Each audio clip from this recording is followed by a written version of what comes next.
ओढ़ी के चुनरी बन के तू सुनरी अरे बलक के अपना दुआरी अरे बलक के अपना दुआरी। और जे हमरा से ना ए मंच पर जितना भी गायक गायिका अभिनेत्रियां बैठी हैं, अगर आप सभी प्रेम करते हैं तो तनी चारों तरफ से दोनों हाथ उठा लीजिए। और जब कलुआ गाई तो ऐसा ताली बाजे कि धनबाद से ले ले, रास्ता बोकारो से ले ले, बिहार तक पहुंच जाओ, अहने जमशेदपुर धैले उड़ीसा तक पहुंच जाओ।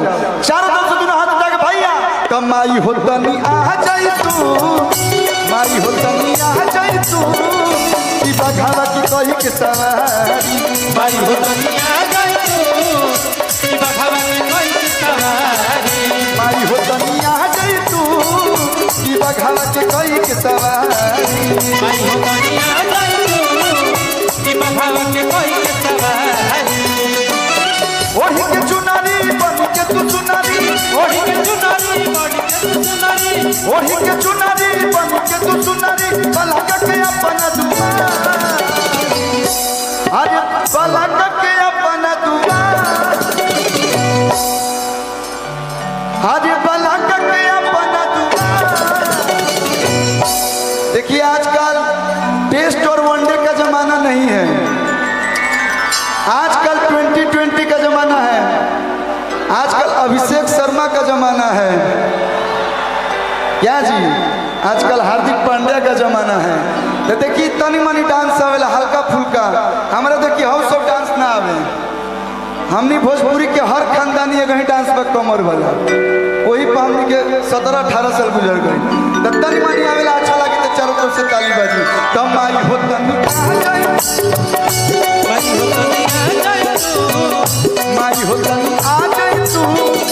और डांस की बात हो और इतनी सुंदर सुंदर प्यारी प्यारी अभिनेत्री अगर मंच पे हो, एक्ट्रेस हो, टाइम कम बचल, हम चाहब कि सब लोग आप लोग आ जाए। यामिनी जी, सोना जी, शिल्पी जी, आस्था जी, ईशानी घोष जी, हाँ आप लोग आ जाइए। 2 मिनट 3 मिनट हुआ हमारा, सभी लोग आ जाइए।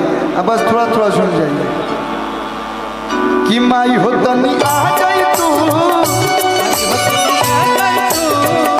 माई हो तनी आ जाई तू की बघावा के कही के सवारी। माई हो तनी आ जाई तू की बघावा के कही के सवारी।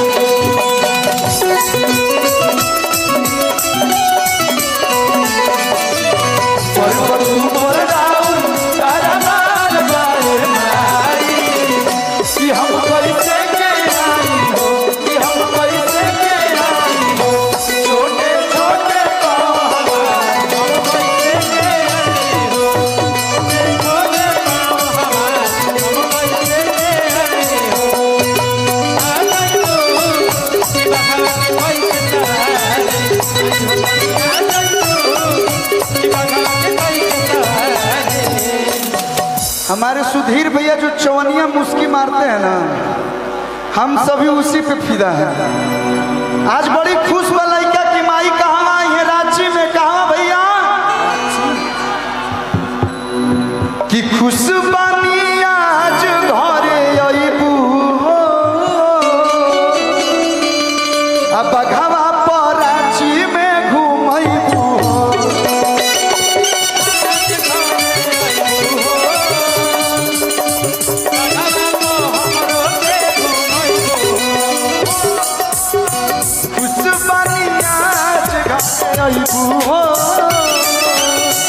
बघावा पर रांची में घूमइबू हो।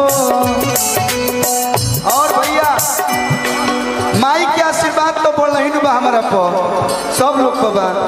बिना मांगले माई देवेली, भैया देवेली ना माई।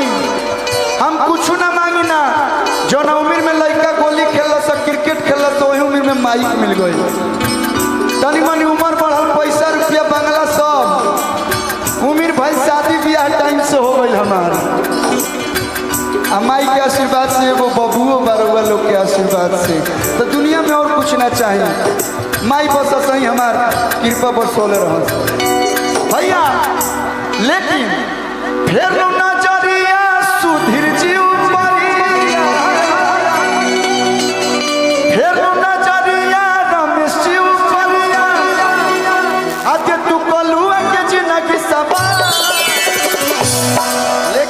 रमेश भैया हैं, सुधीर भैया हैं, तो सब लोग एक एक लाइन गावल हो, हम काहे के पीछे रही।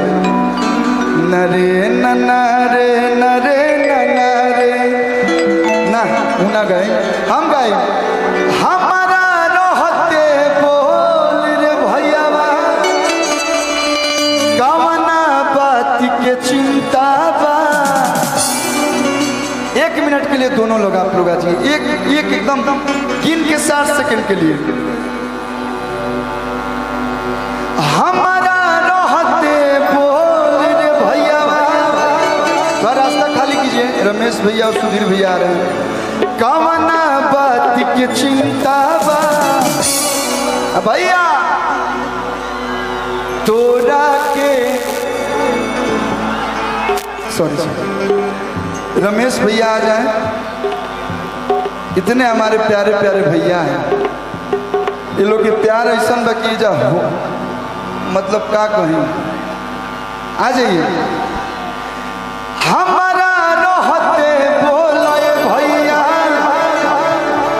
कवना बात के चिंता बा। और दोनों लोग आप लोग हाथ पकड़िए दोनों लोग, और एक बार दोनों हाथ जैसे कैसे नेताजी लोग ऐसे करते हैं, हाँ नहीं दोनों लोग पकड़ के ऐसे, हाँ कि तोरा के कौन हाथ लगा दी जब बोले भैया जिंदा, तोरा के कौन हाथ लगा दी जब बोले भैया जिंदा। अरे हमारा रहते बोले भैया कौन बात के चिंता बा।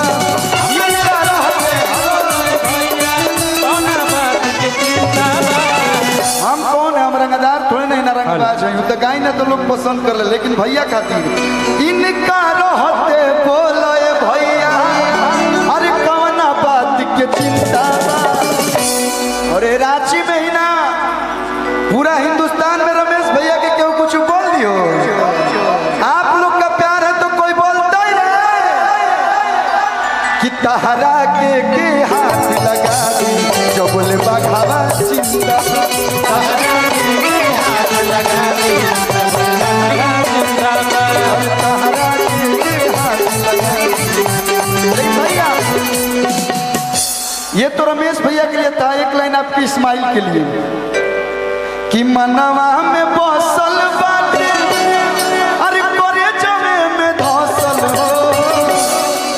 देवी माई के जागरण रही तो मैं हीरोइन लोग खातिर गाई ना, लेकिन ये आपके खातिर अब जरा पूछेंगे उस सब अपना ऊपर ले सकता है कि मनवा में बसल बाटे अरे की करे जमे में धसल हो।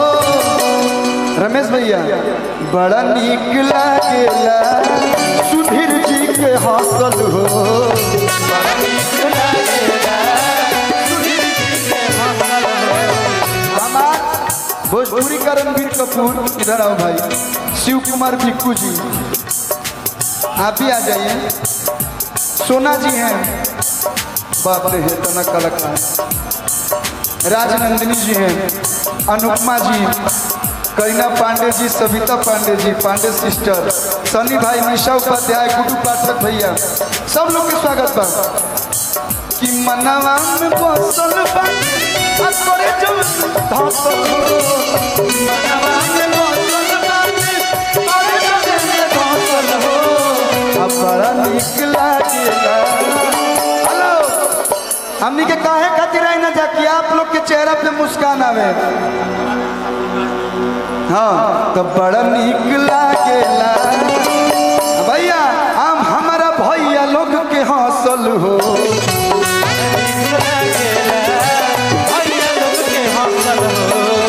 बड़ा नीक लागेला भैया लोग के,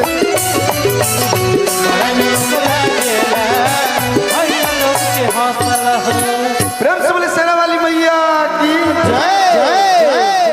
ओम नमः